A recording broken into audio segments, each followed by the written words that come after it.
नमस्कार. न्यूज डंकामध्ये मी महेश विचारे आपल्या सगळ्यांचं मनपूर्वक स्वागत करतो. मित्रांनो, न्यूज डंकाचं यूट्यूब चॅनल आपण सबस्क्राईब केलं नसेल तर सर्वप्रथम ते सबस्क्राईब करा. त्यामुळे या यूट्यूब चॅनलच्या माध्यमातून जे विषय आपल्यापर्यंत पोचवायचे असतात ते आपल्यापर्यंत नक्कीच पोचू शकतील. मित्रांनो, महाराष्ट्रामध्ये विविध घटना घडतात, गुन्हेगारी स्वरूपाच्या घटना घडतात. त्याच्यामध्ये पोलीस तपास सुरू होतो, SIT स्थापन होते, या सगळ्या प्रक्रिया सुरू असतात. चौकशी सुरू असते, गुन्हेगारांना पकडण्यात आलेलं असतं, त्यांना कोठडीत ठेवण्यात आलेलं असतं, कोर्टापर्यंत त्यांना घेऊन पोलीस जातात आणि त्यानंतरही तो तपास सुरू असतो. वेगवेगळ्या प्रकारचे त्यातले अँगल, वेगवेगळ्या गोष्टींचा तपास होतो. त्यामुळे या सगळ्या प्रक्रियांना वेळ लागतो. पण आजकाल असं झालेलं आहे की काही लोक उठतात आणि स्वतः तपास करायला सुरुवात करतात. स्वतः ठरवून मोकळे होतात की अमुक हा गुन्हा घडलेला आहे की नाही, त्याच्यामध्ये दोषी कोण आहे किंवा कोण नाही. स्वतःच वेगवेगळ्या पद्धतीचं सादरीकरण करतात, वेगवेगळ्या पद्धतीचे प्रश्न स्वतःहूनच स्वतःच्या डोक्यातून जे काही उद्भवतं ते लोकांसमोर मांडत राहतात. केवळ आपल्याला अधिकार आहे, अभिव्यक्ती स्वातंत्र्य आहे, लोकशाही आहे, या जोरावर एक प्रकारे तो तपास भरकटवण्याचा आणि लोकांच्या मनामध्ये संभ्रम निर्माण करण्याचा प्रयत्न ही मंडळी करत असतात. आणि त्यातून सगळ्या या तपासाचा विचका होतो. लोकांच्या मनामध्ये अनेक गोष्टी ज्या आहेत त्या घातल्या जातात आणि त्यातून खरं काय खोटं काय याचं तारतम्यसुद्धा बाळगता येत नाही पुढच्या काळामध्ये. आता आपण पाहतो की सुषमा अंधारे किंवा रोहित पवार यासारखी मंडळी काही घडलं की त्याच्यावर व्यक्त होतात, त्याच्यावर आपण पाहतो PPT प्रेझेंटेशन करतात, पोलीस ठाण्यामध्ये जाऊन बसतात, पोलिसांना काही प्रश्न विचारायला सुरुवात करतात. आपण केवळ राजकीय व्यक्ती आहोत आणि आपल्याला बोलण्याचा अधिकार आहे, आपल्याला प्रश्न विचारण्याचा अधिकार आहे म्हणून काही मनाला येईल ते करत असतात. आणि त्यातून मग एक वातावरण असं तयार होतं की खरं काय खोटं काय लोकांसमोर मांडता येत नाही, किंवा लोकांनाच कळत नाही ह्याच्यातलं खरं काय आहे आणि खोटं काय आहे. अशी सगळी परिस्थिती असते. आता नाशिकचं TCS प्रकरण, कॉर्पोरेट जिहादचं, त्या कंपनीच्या BPOच्या विभागामध्ये धर्मांतरण केलं जात होतं. म्हणजे त्यासाठी जाळं विणण्यात येत होतं. काही हिंदू मुलींच्या भोवती त्यांना त्या जाळ्यात ओढण्यात येत होतं. वेगवेगळ्या पद्धतीने त्यांना आमिष दाखवणं किंवा वेगवेगळ्या पद्धतीने दबाव आणणं, लैंगिक शोषण करणं किंवा लैंगिक शोषणासाठी एक प्रकारे त्यांच्या दबाव आणणं, हे सगळे प्रकार तिथे घडत होते 2022 पासून. अखेर ते उघडकीस आले आणि त्यातल्या 8 लोकांना ताब्यात घेण्यात आलेलं आहे. 8 मुस्लिम तरुण आहेत, त्यांना ताब्यात घेण्यात आलेलं आहे. निदा खान नावाची एक तरुणी होती, ती सध्या फरार आहे, अजूनही तिला पकडलेलं नाही. हे सगळं किती प्रकरण गाजलेलं आहे, महाराष्ट्रामध्ये किती चर्चा सुरू आहे याची, हे आपण पाहतोय. आणि किती गंभीर प्रकरण आहे की एखाद्या कार्यालयामध्ये तरुण तरुणी एकत्र येत आहेत, ते काम करत आहेत, त्यांना जे काही नेमून दिलेलं काम आहे ते, पण त्याऐवजी नसते धंदे जे आहेत ते अशा कॉर्पोरेट कार्यालयांमध्ये चाललेत. याचे ढळढळीत असं उदाहरण आहे की त्या हिंदू मुली आहेत, नवीन कोणी जॉईन झाले तर त्याच्यावर दबाव आणायचा, त्याला आकर्षित करायचं, त्यांचा धर्म कसा चुकीचा आहे त्या धर्माची थट्टा उडवायची. हे करत करत त्या तरुणीसुद्धा नवीन जॉईन झालेली असतील तर ते दबावाखाली असतात, त्यांचा उपयोग करायचा, लैंगिक शोषण करायचं. अशा पद्धतीचं हे प्रकरण आहे. आणि हे केवळ हवेतले आरोप नाही आहेत, तर या मुलींनी तक्रारी केलेल्या आहेत. पण आता एवढं सगळं गंभीर प्रकरण असतानासुद्धा ते कसं खोटं आहे, बनावट आहे, हे सांगण्याचा प्रयत्न काही लोक करायला लागलेले आहेत. आणि त्याचं कारण स्वाभाविक आहे की याच्यामध्ये मुस्लिम तरुण अडकलेले असल्यामुळे जे सातत्याने मुस्लिम लांगुलचालन करतात अशी डावी मंडळी ही प्रामुख्याने आता पुढाकार घेताना दिसून येत आहेत की हे सगळं प्रकरण कसं खोटं आहे. या सगळ्या प्रकरणामध्ये जे काही घडलेलं आपण आत्तापर्यंत बातम्यांमध्ये ऐकतोय, वाचतोय, हे सगळं कसं खोटं आहे. पोलिसांनी चुकीचा तपास केलेला आहे, किंबहुना पोलिसांना तपासच आलेला नाही. असं सगळं सांगणारी ही डावी मंडळी ही आता पुढे आलेली आहे. आता नुकतंच प्रेस क्लबमध्ये APCR नावाच्या एका संस्थेने पत्रकार परिषद घेतली आणि एक फॅक्ट फाइंडिंग रिपोर्ट म्हणजे सत्यशोधन अहवाल हा सादर केला म्हणजे स्वतःलाच सादर केला. जनतेला काय ते सादर करू शकत नाहीत, कारण ते काय अधिकृत नाही आहे त्यांचा अहवाल, त्याला काडीचाही अर्थ नाही. पण अशा पद्धतीचे अहवाल सादर करायचे आणि एक नरेटिव्ह तयार करायचं, खोटं नरेटिव्ह, की बघा ह्या सगळ्या प्रकरणामध्ये काही नाही आहे, फोल आहे सगळं प्रकरण, केवळ एक धार्मिक अँगल दिलेला आहे, जाणीवपूर्वक तो धार्मिक अँगल दिलेला आहे, हे सांगण्याचा प्रयत्न या सगळ्यांनी केलेला आहे या अहवालाच्या माध्यमातून. त्याच्यातून त्यांचा सांगण्याचा प्रयत्न आहे की हे सगळं जे काही प्रकरण आहे फक्त एक धार्मिक अँगल देऊन तयार केलेलं आहे. त्याच्यामध्ये कोण कोण माणसं आहेत तर निरंजन टकले, नदीम खान नावाचे या संस्थेचे सेक्रेटरी आहेत, तिस्ता सेटलवाड आहे. म्हणजे तुम्हाला अंदाज आला असेल की ही कशा पद्धतीची संस्था आहे, कशा पद्धतीचं काम ती करत असेल, कसं समाजामध्ये दुही माजवण्याचं काम करत असेल आणि खोटे नरेटिव्ह पसरवण्याचं काम करत असेल, हे या सगळ्या लोकांच्या नावावरून लक्षात आलं असेल. त्यांचं म्हणणं काय की ही सगळी जी काही घटना आहे ती कशी बनावट आहे, पोलिसांना तपास करता येत नाही, पोलिसांच्या ऐवजी हे सगळं प्रकरण एखाद्या माजी न्यायाधीशाकडे द्या, सर्वोच्च न्यायालयाचे न्यायाधीश असो किंवा उच्च न्यायालयाचे माजी न्यायाधीश असो, त्यांच्या हाती सोपवा हा तपास. म्हणजे पोलिसांना काही कळत नाही. हा यांनी फॅक्ट फाइंडिंग रिपोर्ट तयार केला आहे, म्हणजे ही त्यांनी माहिती गोळा केली आहे. कुठून गोळा केली आहे माहिती नाही, कुठले सोर्स आहेत की जे सांगतायत की पोलीस, नाशिकचे पोलीस असो, महाराष्ट्रातले पोलीस असो, हे निकम्मे आहेत, त्यांना काही येत नाही. आम्ही जे फॅक्ट फाइंडिंग रिपोर्ट काढलेला आहे तो खरा आहे आणि त्यामुळे त्यांच्याऐवजी ही सगळं प्रकरण हे न्यायाधीशांकडे सोपवा, माजी न्यायाधीशांकडे, हे सांगण्यापर्यंत अशा संस्थांची हिंमत झालेली आहे. तर असे आरोप त्याच्यावर करतायत. त्याच्यामध्ये निरंजन टकले या व्यक्तीचा व्हिडिओ आपल्याला पाहायला मिळतो. त्याच्यामध्ये ही व्यक्ती म्हणते की निदा खान जी आहे ती HR मॅनेजर नव्हतीच, पण पोलिसांना कळलंही नाही ती HR मॅनेजर आहे की नाही, ती एक टेलिफोन ऑपरेटर होती.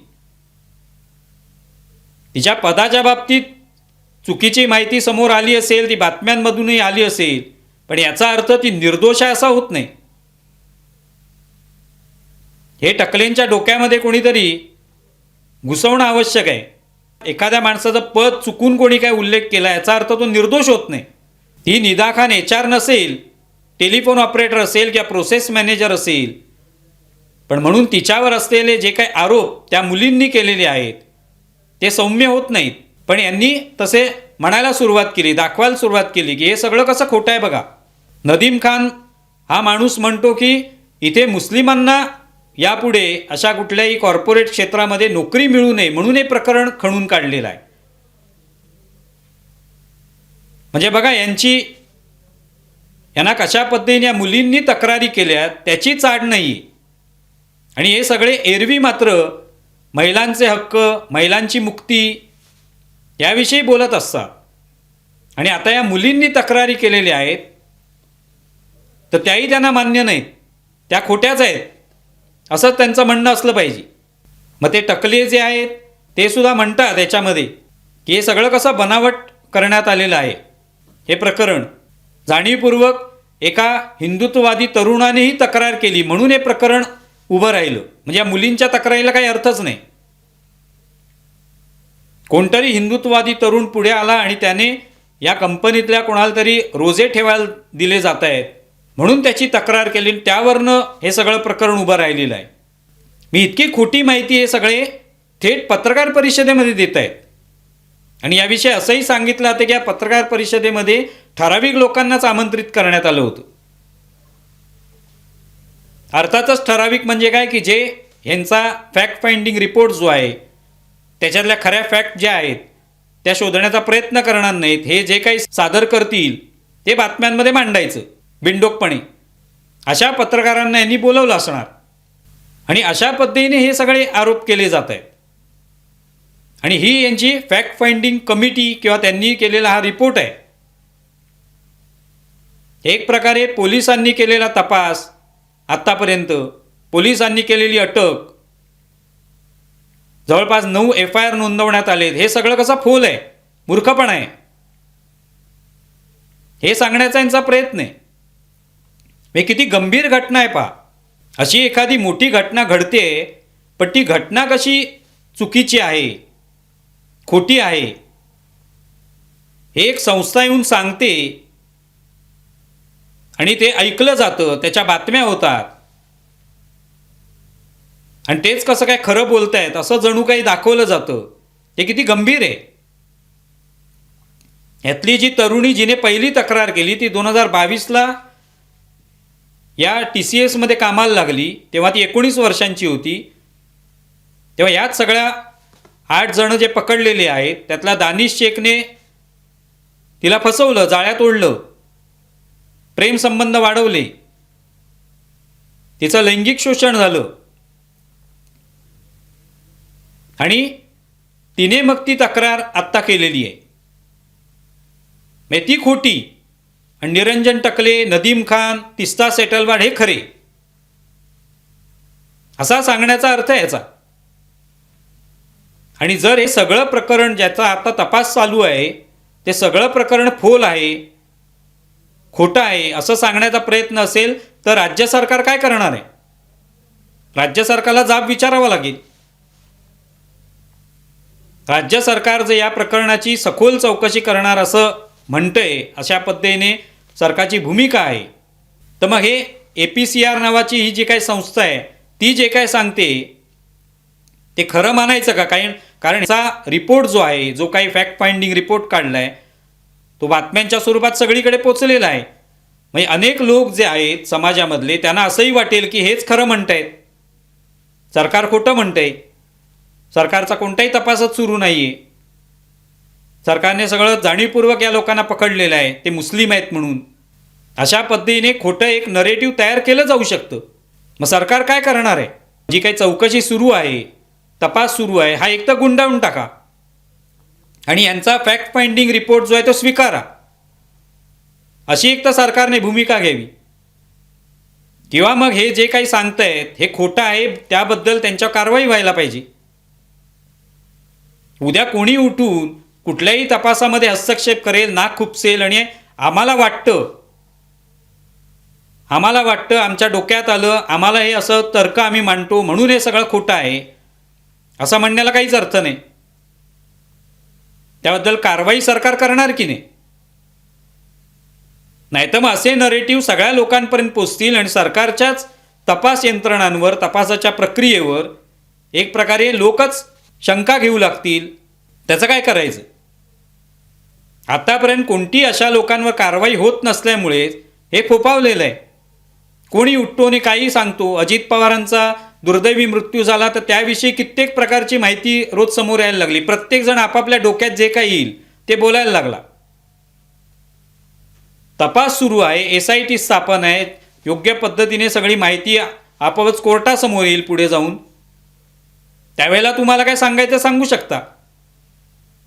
पण तपास होण्याच्या आधीच सगळी स्वतःच्या पद्धतीने माहिती विचारायची, पोलिसांना जाऊन भेटायचं, तिथे काय आंदोलन करायचं, पोलिसांना प्रश्न विचारायचे, पोलीस ठाण्यामध्ये जाऊन वही घेऊन बसायचं, PPT प्रेझेंटेशन्स करायची आणि अशा पद्धतीच्या पत्रकार परिषदा घ्यायच्या.